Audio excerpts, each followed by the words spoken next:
se tiver uma mulher que passar por aqui que disser que nunca enfrentou isso, ou ela é home office a vida inteira, ou ela está começando a trabalhar agora. E sim, senhoras e senhores, a gente ouve de tudo. Ele falou, olha, eu conheço meu marido, então eu não quero você trabalhando com ele. Eu sentava de costas para a porta, a hora que ele chegava, ele parava atrás, ele dava aquela passada de mão, e aí, tá tudo bem? E eu acho que eu só entendi muito tempo depois, eu já tinha saído de lá, eu entendi ouvindo alguém relatar o que estava passando. Então, eu falei, meu Deus, aquilo era um assédio além de moral sexual. A vida do jornalista, ela não é simples, não. Ela é bem cheia de perrengues. Mas já passei por circunstâncias de eu fazer a matéria e era uma denúncia, alguma coisa, você chegar e falar, olha, não vai poder ir pro ar. Porque, infelizmente, a gente vive, sim, em um universo muito machista, algumas coisas vêm melhorando.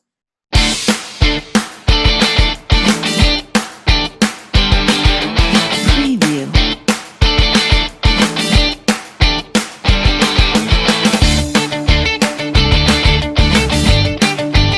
Dando sequência, então, na nossa série de entrevistas de jornalistas mulheres, hoje a gente vai falar com a jornalista Janaína Gariba, direto de Cuiabá, eu aqui em Sinop. Janaína tem mais de 20 anos de profissão, não vamos falar todos os detalhes para não pegar a idade. Até parece, não é, Jana? Bom, hoje a gente vai falar sobre assessoria de imprensa e empreendedorismo. Jana, há uma série de dificuldades que a jornalista mulher enfrenta. Ser jornalista no nosso país não é fácil, mas ser jornalista mulher é um pouco mais desafiador. Eu acho que sim. Acho não, porque eu sou da teoria de que quem acha não sabe, né? E eu sei que é mais difícil, sim. A mulher, por mais forte que ela seja, a gente acabou de falar sobre essa fortaleza que a gente está sempre muito mais vulnerável, né? Porque, infelizmente, a gente vive, sim, em um universo muito machista, algumas coisas vêm melhorando, mas a gente tem muita dificuldade. E aí a gente tem dificuldade em se sentir respeitada, se sentir ouvida. E eu acho que esse, inclusive, foi um dos motivos pelos quais eu apostei tanto em criar uma marca pessoal que inclui aí trabalho mesmo, a entrega e uma postura. Eu entendi que se eu tivesse e adotasse uma postura X no meu trabalho, que vai desde a forma como eu me vestia, como a forma que eu falava, como a forma como eu me portava nos lugares, eu conseguiria tirar de letra o que viesse de mais difícil por aí. Porque sim, senhoras e senhores, a gente ouve de tudo. A gente passa por coisas inimagináveis que a gente pode escrever um livro aí de como é ser mulher no jornalismo, na vida, né?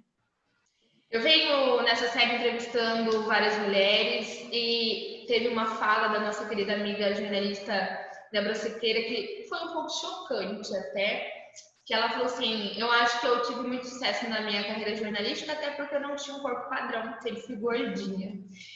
É chocante isso, né? Você ter que ser ou ver isso, ver que seu corpo pode te impactar tanto assim na sua profissão. Você já teve alguma experiência nesse sentido? Olha, me solidarizo a ela. Ouvir isso, nossa, me traz tanta coisa na lembrança, na memória, porque não era para ser assim, né? Eu passei sim por uma circunstância, graças a Deus, eu acho que no meu ambiente, literalmente, de trabalho, ou seja, empregador e empregado, eu vivenciei duas experiências, para ser bem exata. A primeira eu ainda era muito nova, estava na faculdade ainda, eu fiz faculdade em Campinas, na PUC, e eu fui convidada para trabalhar, participei de um processo seletivo e tal, eu nem lembro mais o que era exatamente, mas era alguma associação. E aí, acho que uma semana que eu estava trabalhando lá, a esposa do presidente, diretor, chegou e me demitiu. E falou, olha, eu conheço meu marido, então eu não quero você trabalhando com ele. Aí, pô, o que eu tinha para fazer, né? Peguei minhas coisas e fui embora. Eu não devia ter nem 20 anos, gente. E a segunda vez já foi aqui em Cuiabá, em uma entidade também, né? Prefiro nem falar onde, nem com quem, mas eu tinha aí um chefe que ele é uma coisa que eu falei poucas vezes, eu acho, na minha vida, né? Eu sentava de costas para a porta, a hora que ele chegava, ele parava atrás, ele dava aquela passada de mão. E aí, tá tudo bem? Gente, existem passadas e passadas de mão. Tem gente que chega e coloca a mão em você, vai ter gente que vai chegar e vai fazer uma massagem em você. Mas você sabe que existe uma diferença entre uma coisa e outra. E eu confesso, Maila, que eu tenho uma criação tão tranquila, dentro da minha casa, eu sempre fui tão respeitada, né, pelo meu pai, pelo meu irmão e pelos meus primos. Na minha família materna são 9 ou 10 meninos e só eu de mulher. E eu demorei para entender o que estava acontecendo. E eu acho que eu só entendi muito tempo depois, eu já tinha saído de lá, eu entendi ouvindo alguém relatar o que estava passando. Então, eu falei, meu Deus, aquilo era um assédio além de moral sexual. Mas na rua você ouve de tudo, né? Você ouve milhões de cantadas. E eu vou te falar, às vezes a pessoa fala assim, nem tanta malícia, ele não quer, não tem maldade pesada ali. Até porque ele não tem uma relação de empregado e empregador com você, né? Ele tenta se colar, colou. Eu acho esses os menos piores, para falar a verdade. Então, sim, já passei e eu acho que se tiver uma mulher que passar por aqui que disser que nunca enfrentou isso, ou ela é home office a vida inteira, ou ela está começando a trabalhar agora. Infelizmente.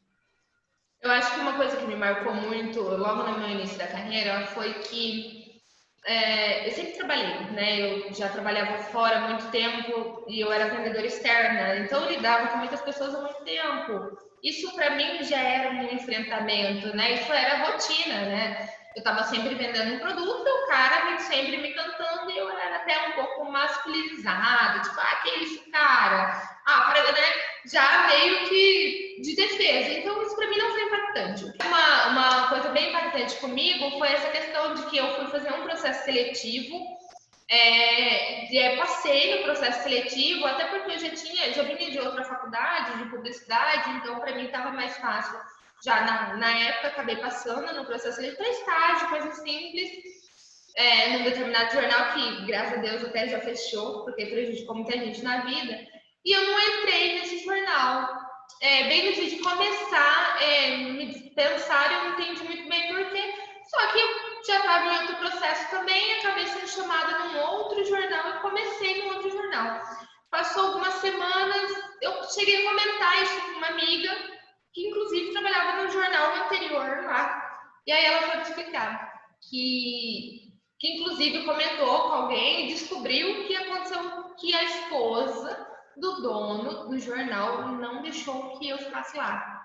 E também entendi essa esposa, porque havia ali outra pessoa que era já a segunda esposa, sei lá, desse cara.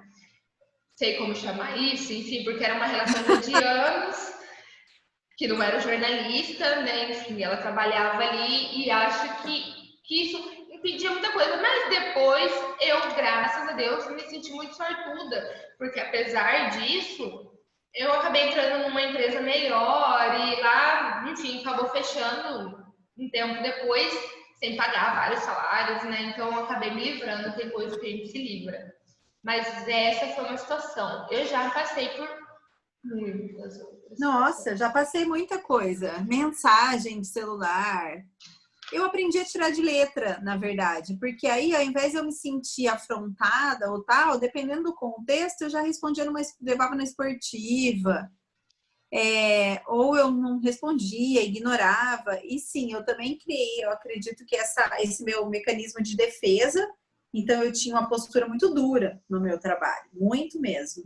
Mas depois acho que você vai amadurecendo, né? A experiência te ajuda muito. Hoje eu olho e vejo umas coisas e falo, cara, vai passar. Quem sabe um dia eles aprendem, né, a lidar com a gente. E é ser assessor de imprensa. Você que tem bastante experiência nessa área, há sempre um mito de que o assessor de imprensa trabalha menos do que o pessoal da redação. Não é bem assim, não, não é? Ai, olha, o assessor de imprensa, ele trabalha 24 horas por dia, 7 dias da semana, né? Ele é uma sombra do assessorado. Ele acorda antes do assessorado para não ser surpreendido e dorme depois também para não ser surpreendido. Eu tenho muitos anos de experiência em assessoria. A assessoria me deu uma bagagem enorme para eu fazer, inclusive, o que eu faço hoje. Para mim é muito prazeroso. Na faculdade, eu tinha 2 sonhos. Ou eu queria trabalhar com foto. Gente, vamos lá, eu entrei na faculdade em 97. Então, eu tinha muita vontade de fazer foto, mas à época a fotografia não era tão valorizada. Então, e eu também queria fazer assessoria, mesmo porque o meu trabalho, meu primeiro trabalho ainda como estagiária foi na assessoria da Caixa Econômica Federal, em Campinas, que era a terceira maior superintendência do país já. A gente atendia aquela época, não sei hoje, 42 agências. Então, para mim era muito legal, porque eu sou muito dinâmica, aquele era um trabalho muito dinâmico, né? Eu aprendia muita coisa de um universo muito diferente, né? Que é o universo do sistema bancário. Sistema financeiro, me perdoe. Então, o assessor, ele aprende muito e ele ensina muito, mas ele tem que ter uma resiliência, uma paciência gigante. E eu acho que, se eu puder dar um conselho para quem quer fazer assessoria de imprensa ou gosta de assessoria, estude o comportamento humano. Porque você precisa entender o seu assessorado muito bem para que você consiga moldá-lo. Vamos lá, se você assessora um presidente de uma entidade, ele não é presidente de uma entidade, ele está presidente de uma entidade. E muitas vezes ele não está preparado para assumir aquela função, aquele cargo, né? Muitas vezes ele não está preparado para uma reunião com determinados, né, parceiros ou outros empresários ou uma coisa. Então, às vezes você tem que ensinar de tudo, desde o básico, sei lá, desde que roupa vestir, desde como se portar, desde como falar, o tom de voz às vezes tem que baixar, trocar, se for mulher, pensar em maquiagem, óculos. Então, assim, você tem que conhecer muito do ser humano para conseguir colocar essas informações sem ser ofensivo, né? Então, a assessoria de imprensa é deliciosa de fazer. E aí, o assessor de imprensa, ele tem 2 lados, por isso que eu falo que ele trabalha muito. Ele atende o assessorado e ele atende a imprensa. E a imprensa tem pressa. O assessorado, às vezes, tem receio. Então, você tem que o quê? Pesar os 2 lados, aí você conversa muito com seus colegas jornalistas, aí você conversa com o seu assessorado, você encontra um meio termo. É prazeroso porque é um desafio diário, né? Hoje eu assessoro aqui o Várzea Grande Shopping, eu sou assessora do Várzea Grande Shopping há 4 anos praticamente, e a gente vem vivendo um cenário bem diferente, que é a pandemia, por exemplo, né? Então, assim, eu sou procurada por jornalistas para entender o que está acontecendo, como é que o shopping está, e ao mesmo tempo eu tenho que ter cuidado com o lojista, eu tenho que ter cuidado com o empreendimento, eu tenho que entender o momento que a gente está vivendo do lado de lá. Então, eu falo que você faz o papel de advogado do diabo o tempo todo. Você tem sempre que estar com um passo à frente. Mas eu adoro assessoria e hoje vou te contar que eu já nem falo que a gente faz assessoria de imprensa. A gente faz assessoria de comunicação. Porque a gente comunica com a imprensa, a gente comunica com influenciadores, a gente comunica com a sociedade, porque ela está ali nas redes sociais. E muitas vezes não é a agência de publicidade que vai estreitar esse canal de comunicação, né? A agência, ela faz publicidade, ela não é jornalista. Então, ela não assessora. Então, você atende todo mundo. Hoje eu falo que eu faço assessoria de comunicação para que a gente consiga realmente conversar com todos os mundos, né, que o meu cliente precisa conversar. Acho que um grande desafio também, que eu vivi na minha experiência de assessoria, é que às vezes a pessoa ela é muito boa no que ela faz, ela é muito bem preparada, mas ela não sabe colocar isso, ela não sabe transmitir isso, né? E aí você vai ter que ser muito, sei lá, melindroso para explicar para ela que ela até sabe, mas ela não está demonstrando, né? Então você tem que lidar com o ego, né? Com a pessoa não quer dizer que está com medo. A pessoa não quer dizer que não entendeu. Então você tem que. Não, eu sei que você sabe, eu sei que você entendeu, mas veja bem, né? Vamos Você ser tem um que ser pouco muito mais perspicaz, né? simpático, né? Vamos falar um pouco mais fácil, né? Eu atendo aqui a Ordem dos Advogados de Sinop. É uma luta para eles pararem de falar urbanidade. É uma luta para eles, sabe, usar umas palavras muito mais simples e diretas, né? Para o povo entender. Porque, assim, claro que no cotidiano deles isso é óbvio. Mas veja bem, quem usa urbanidade o tempo todo, né? Ninguém. E Então, eu, mas, pode terminar, desculpa. e advogado são pessoas maravilhosas, mas são teimosas. Então, é um exercício. Deu uma travadinha. Eu assessorei a OAB aqui também um tempo e a Caixa de Assistência dos Advogados, e é isso mesmo. E ontem eu estava lendo um artigo e falava o seguinte: o óbvio não é óbvio, né? Então, para eles, o óbvio, que são esses termos que eles estão acostumados, o juridiquês, né, como a gente diz aí, não é óbvio para as outras pessoas. Eu costumo dizer que quando eu recebo um decreto, eu preciso que alguém traduza para mim. Eu posso ler e entender, só que eu vou levar muito mais tempo para entender do que se alguém que já é da área puder ler e traduzir para mim, né? Então, eu sempre recorro aos colegas advogados, aí aos amigos advogados, porque esse dá um pouquinho de trabalho. Então, esse é um grande desafio mesmo na assessoria. Você tem que tem que ser perspicaz a ponto de entender como é que você vai tirar da pessoa que ela tem de melhor, né? E você sabe que nessa linha aí de ego e de medo, um livro que me ajudou muito, e é um conteúdo que eu venho estudando, na verdade são dois, um deles é sobre vulnerabilidade, porque nada mais é do que ter medo de crítica, de julgamento, então você se esconde ali e não tem coragem de falar, né? Se esconde atrás do medo, mas também depois da primeira vez, você abriu a porteira, a pessoa nunca mais para. E uma outra coisa que eu tenho percebido que é muito importante para o jornalista estudar bom, para todo mundo, mas para a gente em especial, é a comunicação não violenta. Como se posicionar, como falar, como abordar. Em especial nesse período de pandemia, eu acho que se a gente tivesse domínio da comunicação não violenta, as manchetes talvez estariam trazendo menos pânico. Sou jornalista, tenho 20 anos de profissão, respeito, gosto, sei que a gente tem um papel muito importante na sociedade, mas a gente também tem um poder muito grande. E a gente sabe que, infelizmente, né, a gente vive um momento em que as pessoas leem a manchete. E, às vezes, a linha fina e talvez o primeiro parágrafo, né? O nosso lead aí. Então, a gente tem que tomar um pouquinho mais de cuidado, porque, às vezes, ao invés da gente levar a informação, a gente pode estar levando medo, pode estar levando pânico, a gente pode estar levando uma série de outros problemas, né? Ao invés de só informar. O nosso papel é ser imparcial e informar. No começo da pandemia, teve um site que fez uma matéria que colocava no título que um certo órgão tinha tantas pessoas com Covid. E a impressão que dava pelo título era: tá todo mundo lá junto trabalhando e eu tenho Covid, você também, a gente está vindo trabalhar. Aí, a hora que você lia, no último parágrafo ele dizia: essas pessoas estão afastadas há mais de 15 dias. Poxa, precisava disso? Né? Então, assim, você causa muitos transtornos. Aí, uma coisa que eu acho que seria interessante para quem não quiser estudar comunicação não violenta é só fazer o papel de se colocar no lugar do outro. Você gostaria de ser o outro, né?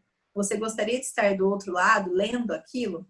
Então, eu acho que é um papel que a gente tem muito importante. O jornalismo não vai perder a credibilidade, muito pelo contrário, eu acho que até ganha mais credibilidade se tiver um pouquinho mais de cuidado na hora de vender notícias, principalmente as mais difíceis, né? Até então eu só tinha trabalhado em impresso e TV, e aí eu fui para o online e foi um choque para mim. Porque muitas matérias minhas estavam sendo reeditadas com informações que eu não apurei pelo chefe homem. que queria que a matéria tivesse sido escrita daquela maneira. Você já passou por isso? Olha, eu nunca trabalhei em redação de site, eu só fiz TV e assessoria. E na TV ele não tem como reeditar, né? Porque ele depende do meu off. Mas já passei por circunstâncias de eu fazer a matéria e era uma denúncia, alguma coisa, você chegar e falar, olha, não vai poder ir pro ar. Já passei por isso, eu passei várias vezes. Você chega, monta, comprova, você tem tudo. O jornalista adora papel, né, gente? Olha aqui. E você chega, entrega e fala, tá aqui todos os documentos, não tem erro, infelizmente, não pode, não vai pro ar. Então, assim, isso já passei circunstâncias de antes do editor-chefe. Não, editor-chefe não, eu não tive problema com isso, até porque na TV era uma mulher, Francesca Bobo, que eu adoro. E depois eu fui para o TCE, e lá também não tinha. Então, assim, já tive que contornar situações, já tive que transformar o limão em uma limonada. Agora, em relação a texto, o assessor de imprensa, ele passa por isso, né? Uma de conteúdo do site, do jornal e tal. Eu aprendi a usar isso a meu favor, né? Porque eu já sei que vai ser assim que vai sair. Em poucas vezes eles vão fazer alguma edição, mas também se for feita a edição, ninguém dá o crédito para o assessor de imprensa, né? O texto vira da redação. Então, assim, tem um monte de pequenos detalhes, e aí eu acho que quando a gente desapega, a gente não sofre mais com isso. No começo eu ficava chateadíssima. Hoje, o meu papel é dar a notícia, né? Passá-la para frente. Então, quanto mais pessoas replicarem, para mim, melhor. Desde que, óbvio, não distorçam o que eu estou dizendo. Já passei por isso também. Já passei por circunstâncias da pessoa me ligar e fazer um monte de pergunta e falar, olha, o tema da matéria é esse, e na hora a matéria ser do avesso. E aí, olha, eu dou um boi para não entrar numa briga, mas eu dou umas 2 boiadas para não sair também. É complicado, mas a gente se diverte. Eu acho que o melhor caminho, sabe qual é, Maila? Criar bons relacionamentos com os colegas de profissão. Se eles te respeitarem e se você respeitá-los, os bons jornalistas, né? A gente está falando desses aqui. Muito provavelmente eles vão te ligar para tirar uma dúvida, eles vão te procurar para conversar, principalmente antes de soltar uma bomba aí, né, sobre o seu cliente. Então, eu acho que um caminho e uma dica que eu dou para os meus colegas assessores aí é criar um bom relacionamento. Somos todos jornalistas, no fim das contas. A gente só está, neste instante, em lados diferentes. Eu também já estive em veículo e estou em assessoria. Já fui, já voltei, já fui, já voltei. Então, eu acho que se a gente estabelece um bom relacionamento e a gente é parceiro do jornalista de veículo de comunicação, também ajuda muito. Pô, por que demorar tanto para responder? Eu sei que a redação tem pressa, né? Por que eu não vou dar resposta para essa pessoa rapidamente? Eu sei que ela tem um deadline, eu sei que ela tem um horário. Não é daí no meu tempo, gostaria que fosse. Mas não é, e ela tem alguém que está pressionando, ela tem realmente tempo para pôr matéria no ar, ela tem realmente tempo para fechar a edição de jornal impresso. Então, assim, seja parceiro do seu colega, até porque um dia você pode estar de volta ali, né? Como ser empreendedora do ramo jornalístico? Porque quando se pensa em jornalista, se pensa numa redação, se pensa assessorar alguma entidade, já trabalhar nessa empresa, se pensa na TV, né? Todo mundo quer ter um filho William Bonner, como se só tivesse esse veículo. Ou só esse espaço, como, né, pautas, enfim, outras coisas para se fazer lá dentro. Mas é difícil se pensar num empreendedorismo, principalmente feminino também, porque a mulher tem suas responsabilidades, né? Como se pensar que dá sim para ser jornalista e ser empreendedora? Para eu chegar no empreendedorismo, vamos lá, né? Nesses 20 anos de carreira, eu posso dizer que eu tive muita sorte, óbvio, aliada a muito trabalho, né? E a muita dedicação. Então, eu fui sendo levada de uma coisa para outra, eu nunca fiquei sem trabalho. Então, eu saía de um lugar, aparecia um convite para o outro, e eu fui tendo uma ascensão muito legal na minha carreira. O último lugar que eu trabalhei foi na Desenvolve MT, Agência de Fomento do Estado, e anteriormente eu estava ali na gestão do governador Pedro Taques. Fiz campanha, da campanha entrei ali, e ali você percebe que, em termos de status da sua profissão, não estou falando de financeiro, dependendo do lugar, você olha e você fala, cara, eu cheguei no topo do que seria aquilo para mim. Eu não tenho nenhuma ambição de ser secretária, sabe? Isso não é meu. Eu gosto mesmo da parte prática da coisa. Eu não sou da burocrática. Então, eu olhei para aquilo e olhei ao redor e falei, e agora? E eu sempre fui muito ágil, Maila. Então, assim, eu estava assessorando ali, né? Primeiro a primeira dama, depois fui para o projeto que era a Caravana da Transformação, que era um projeto gigante. E eu sempre consegui conciliar. Eu tive brechó, eu assessorava o shopping, eu faço um trabalho de ghostwriter, que é aquele escritor fantasma. Então, eu sou muito ágil para trabalhar. E eu sei, mesmo porque eu tenho algumas facilidades, como não ter filhos, né, ainda. Então, eu tenho uma responsabilidade a menos. E aí eu entendi, num determinado momento, que eu estava até então sonhando o sonho dos meus assessorados. Eles tinham um sonho e eu fazia parte daquilo para ajudá-los a realizar o sonho deles. Mas e o meu? Onde é que estava? Como eu já tinha esse lado mais comercial da coisa, por vender de tudo desde muito novinha, eu sim fui estudar o empreendedorismo. Eu queria entender o que era primeiro, para depois eu começar a fazer. E o jornalismo, ele te dá um leque muito grande, né? Às vezes a gente olha e acha que é site, TV, jornal impresso, ou rádio, ou assessoria.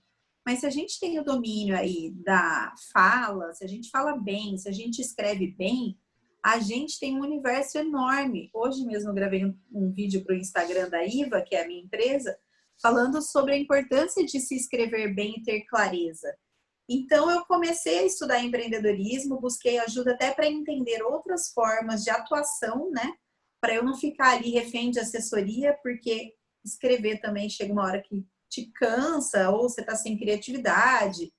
Você pega aí 4, 5 assessorados, e eu sou sozinha na empresa, uma eu presa, né?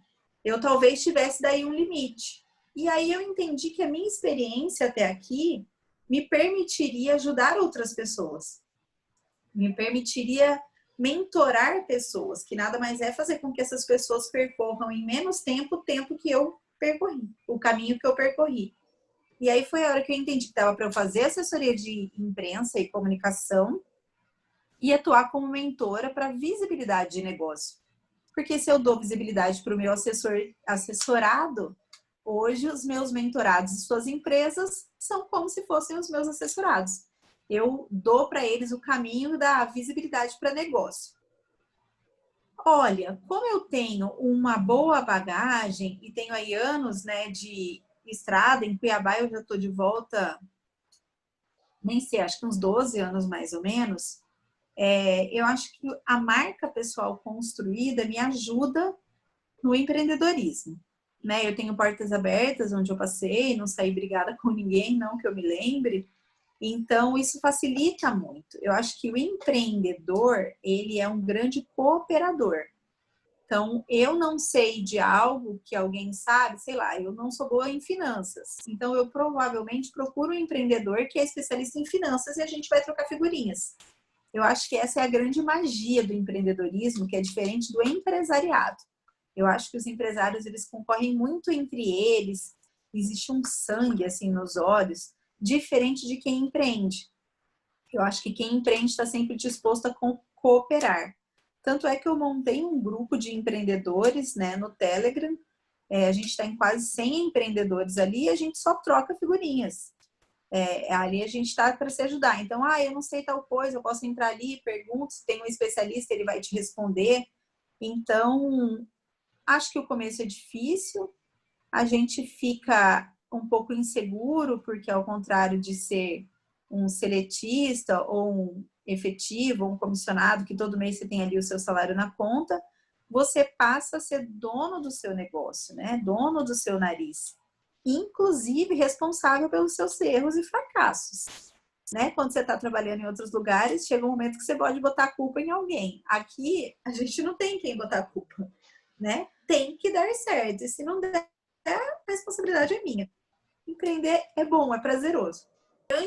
Para mim, um dos grandes pontos altos do jornalismo. Eu consigo sentar em uma mesa e conversar sobre tudo. Não que eu domine, mas assim, eu conheço muito. E eu acho que isso é o legal, né, do jornalismo. A gente não é um alienígena, né? Nossa, a gente fala, hein, Maila? Meu Deus do céu. Por isso, eu já quero te agradecer, encerrar a nossa entrevista de hoje. Quero já te deixar aqui o convite para as próximas, para a gente até fazer uma live, porque na live tem tempo determinado e a gente foca, porque a gente gosta muito do que faz, graças a Deus. Eu quero agradecer muito pela oportunidade, pela sua entrevista, pelas suas histórias, por compartilhar com a gente e nos ensinar tanto. Obrigada. Obrigada pelo convite. Fiquei super honrada e é engraçado, né, que a gente normalmente está na posição de entrevistador. Né? E aí eu fiquei pensando, será que é mais difícil entrevistar ou ser entrevistado? Mas eu achei que você conduziu muito bem, muito obrigada. Para mim foi super leve. Para os seus ouvintes e leitores, fica o convite para me acompanharem na rede social da minha empresa, que é @iva.com.você. E ali a gente troca figurinha, fala de assessoria, fala de tudo um pouco e desse meu novo universo. Obrigada, Maila. Muito sucesso em Sinop. Espero poder visitá-la em breve. Inclusive, a gente vai deixar aqui nos comentários e aqui embaixo na descrição do vídeo as redes sociais da empresa da Janaína, algumas matérias para vocês conhecerem ela melhor, para saber um pouco dessa trajetória e também para poder seguir, para poder interagir e para aprender mais. Olha, é difícil entrevistar quem você sabe que manda muito bem no jornalismo. Você pensa assim, será que a pergunta que eu vou fazer é idiota? Será que eu tô... Imagina! Então também é um desafio entrevistar quem sabe do que tá fazendo, o que você está fazendo. Obrigada. Amei o bate-papo, uma grande honra estar aqui. Conte comigo sempre. Beijo, beijo, tchau.